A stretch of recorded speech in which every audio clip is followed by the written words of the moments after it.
Today I'm going to review for you the Full Focus Wellness Planner. But first, if you're new here, hey, my name is Lauren, and on my channel I share tools and tips to help you on your self-care journey. Full Focus is a brand that many people in the planning community might know about because they have sold like over 1.1 million copies of their Full Focus daily planner. This version, however, is not that version. This is based on that one, but it is called their Wellness Planner. So they basically took a lot of what that famous full focus planner is, that system, and they kind of reconfigured it a little bit so that it is more geared towards someone who wants to prioritize their health and wellness. So that's what I'm going to do for you today. This is not a sponsored video. I purchased this on my own really shortly after they launched it so that I could review it for you on my channel, since this is exactly the type of thing that I like to see. I like seeing planners that incorporate and remind you, hey, you need to be taking care of yourself. And I think this does just that. Okay, so on the sleeve of this, on the back, it has some QR codes that you can use to get a free planner course and discover your life score. I'm not sure if these are things that they also offered with like their normal full focus planner. I've never actually gotten one of their full focus planners before, but that's something that is also available to you when you purchase this planner. This one I got, the color is, they call this amethyst. The other color option they have is a green. It's called jade. This one is gorgeous. The band that's used here is sort of like a gray color. On the website, though, it does look like the band is supposed to be a purple. So I don't know if this was a mistake or if the bands on the website changed. But just so you know, if you do go to the website, the band looks a different color. It does have a ribbon bookmark and it kind of barely goes to the edge. So you'll probably have to like pull it to here in order for you to, you know, pull it open if that's the way you want to open your planner. The size of this is 6 by 9. It is a 3-month planner. This cover feels like a linen fabric type material. And oh, the inside, it has this cute little like ombre type situation happening, like a watercolor effect. You have your nameplate page. The paper in this planner is 60 pound. If you are familiar with a lot of the luxury planner brands like Erin Condren, Plum Paper, Moxie Life, they typically have 80-pound paper. So this paper is not quite as thick as those, but it should still get the job done, especially if you're just using ballpoint pen. You should be fine. I haven't done any pen tests, but just wanted to get that out there right from the beginning. It is also only a 3-month planner. It is a daily planner, like I said, so keep that in mind. This is something that you would have to purchase 4 of in order for you to have for the entire year if this is the daily planner route that you want to take. Those QR codes again are on the inside cover, and it has like a table of contents here. A quote, a spot for you to put your personal mission, an area for you to list your personal values, a vision sketch, so kind of like a vision board area, area for you to list your annual goals, a spot for you to check it off when it's completed, a number column, the actual goal statement, and then Q means to write the quarter in which you're going to like make the goal due. That's what it says here at the bottom. There's a goal detail page. You check off whether it's a body, mind, spirit, love, family, community, money, work, or hobby goal. The goal statement section, whether it's an achievement goal or a habit goal. Some key motivations, celebration, next steps, a goal progress tracker from 0% to 100%, and then a streak tracker for you to keep track. And it has for 3 months. So for the first month, it's like all the way. So each month has its own row.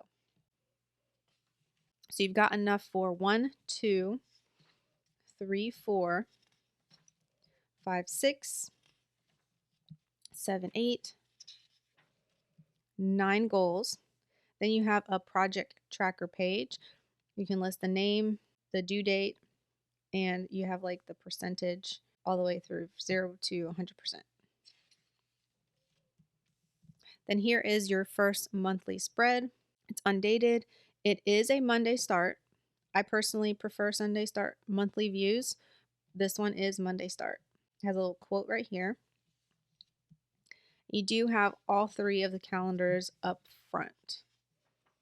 Then you go into what they're calling their 12-month view. It says to list important events and projects by month and year. So you've got the 6 boxes on this side, 6 on this side for you to date, and then you can write about what events and projects are in each one. You could use this in a different way if you want. You don't have to use it that way. You could use it maybe for birthdays, that kind of thing, but you do have enough space for the whole year. Here are some reflection pages. This says heart check. What moves, excites, and inspires you? Use these questions to tap into your deepest motivation. I'm not going to read all of them. If you want to pause, you can, but these are just some reflection questions. Again, it seems like there's quotes over here in this upper right corner on a lot of the pages. This page says self-care planner. Use the menus below to identify 3 to 5 self-care activities you'd like to prioritize in each category. So the categories are sleep, eat, move, connect, and relax. It says to feel free to add your own. So they do leave one blank space on each of these columns. So you can have 3 of your own activities related to each category. Choose the time of the day that is best suited for those selections, and then you can kind of dish them out over here and put down like in the morning these are the activities, afternoon, evening. It says if your stress outpaces your joy, use these activities to calibrate as needed. So a really great self-care page. This spread is a section for you to list out your daily rituals. So I would kind of also maybe another way of wording that would be maybe daily habits. So whatever kind of like routine, actually routine, that's the right word. Whatever kind of daily routine you want to set for yourself for the morning, for the evening. And then it has a like a ritual too for your workday startup and then your workday shutdown. So this could be like in the morning, obviously when you wake up before you go to work, and then you've got your workday startup activities that you do as soon as you get to work, and then at the end of the day before you leave for work, this is what you do, and then this is like evening when you get home and you're winding down for the end of the day. Here's a spread for you to, if you want to map out what your ideal week would look like. So you've got time slots for 5 a.m. through 9:30 would be this last block. So each line is like a half hour increment. And then this is where the planner begins. So you have every week, you have this weekly preview, and it has a little countdown here for weeks in the quarter. And so this lets you know that like there's 13 weeks, and then the next week it'll show that there's 12 weeks left. So you kind of have a countdown to gauge like how much more you have left in this quarter, which is going to help you to keep in mind like how much time you have left in order to accomplish those goals that you set for yourself. So it's broken down. I'm not sure how the normal full focus planner is, but this one is broken down. This section has weekly wins. List 3 to 5 of your biggest wins from the week. Then you have a weekly big 3. How do you feel about your progress? Self-care. How do you feel about your performance? A streak tracker. So it's another type of tracker to keep track of your habits. And you have room for 4 habits to track for each of the 7 days. An area that they have called growth. What would help you improve this coming week? A section for goals and productivity, a section for rest, movement, nutrition, and a section for connection and relaxation. Then you have a joy section, says plan to increase this week. Your stress, plan to manage this week. And then talk it out, anything you want to share with a friend, coach, or therapist. You have a section here that says commitments review, focus on what matters. And it's got these little areas: mission, values, goals, projects, open tasks, daily notes, calendar, and events. You have a box for work and a box for life. And then you've got like a little mini calendar here from the week. It looks like Monday through Sunday. Oh, Saturday and Sunday. Okay. Saturday and Sunday are stacked. And a weekly big three. Based on your goals and projects, list 3 priorities for the coming week. Then this is what one of the daily pages look like. So the daily pages in this planner are like the whole page, not just one side. So on this side of it, you have a spot for the date. You can track how much sleep you got. You check off that you did your morning ritual, your workday startup, your workday shutdown, and your evening ritual. So that's good that it reminds you. Don't forget to do these things, right? Then you've got your daily big three. I know from listening to their podcast a couple times that this is like one of the main things in their system is their daily big three. So you pick your 3 most important tasks that you want to make sure you get done in the day. You list those here. You've got space for other tasks, and you've got room for 1, 2, 3, 4, 5, 6, 7, 8, 9, 10. 10 lines. You've got a calendar section here, so you can put your schedule, and they are from 5 to 9. If you write on the line, on this top line, that would be like your 5 a.m. and then 5:30.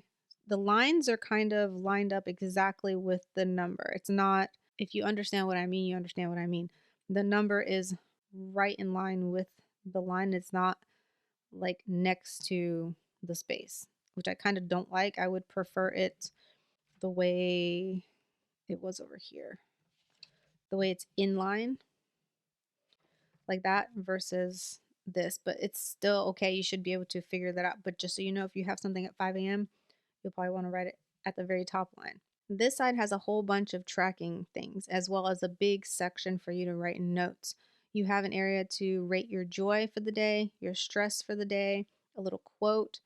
You have like a 0 to 10 for movement, water tracker, 8 glasses. You've got breakfast, lunch, and dinner sections, and then 2 line sections after that for other things that you've eaten, and then like mood trackers over here. So I'm kind of confused by these mood tracker faces because it seems like these are related to whatever you ate based on the line. So that, I think that's how that's supposed to be for, which I don't know why you would rate your mood based on your food intake. So I'm not sure. This box says what I'm grateful for, and then my best thing today. And that's how every day goes in here. Even though this is undated, it is dated, like this is Monday. Okay, so you would need to start this at the beginning of a week, and if you don't use these pages every single day, it's already dated for the page you're supposed to use. So that's kind of one of the things that, even though these are undated, they are still kind of dated. Saturday and Sunday have their own page, although Sunday is definitely different and Saturday is different. I just noticed that. Oh, wait. No, it's not different. It's just I forgot to go over this section because I went straight from here to here. I skipped over the box over here. It says self care. Choose 3 for today. So there's a sleep, eat, move, connect, and relax. So these relate back to that self care planner page that you can reference, and then you can pick 3 things every day for your self care that you're going to do. That's cool. So that's kind of part what makes this a wellness planner. So it looks like Saturday and Sunday still have all the same things as the rest of the week. And as I said, they all have, like, they each have their own page. Sometimes the daily planner has Saturday and Sunday on the same. This one doesn't. Then you go back again to your weekly preview. So this one, like I said, is marking the 12 weeks, and there are 13 weeks in this quarter. So let's get to the end of the planner because you're going to have all these pages. And then at the end of the quarter, here's your last weekly preview. Then you have a quarterly preview. It says list your biggest wins this quarter, rate your progress in goals, self-care performance, overall joy, overall stress, what worked, why, what didn't, and why. You have a section to journal what do you want more of next quarter and what do you want less of next quarter. It says life refocus, review and adjust your life focus as necessary, which is a section in the beginning of the planner. Next quarter overview, set up your next full focus planner, and it's got steps for you to take for setting up that. You do have some notes pages at the back with like an area for you to check things off. Let's see how many of those you get. You get like 1, 2, 3, 4, 5, 6, 7, 7, and then you have an index. And then that's it. At the end, lets you know about subscribing to their email, their podcast, and if you want to work with a certified full focus professional. It does have a little pocket folder back here, but this is like a paper material, so I don't think this is going to hold very many things, but you can stick a few items in there, and then you've got the band that can help you keep the whole thing together. I hope that you found this review helpful. Let me know in the comments if you have any questions about it. I'll make sure to leave links, of course, to shop. They aren't affiliated links because I am not affiliated with Full Focus. This is just a planner that was focused on wellness that I thought my community would be interested in. So if you liked it, make sure you give it a thumbs up. If you want to see more videos like this, make sure you subscribe, and I'll see you in the next one. Bye.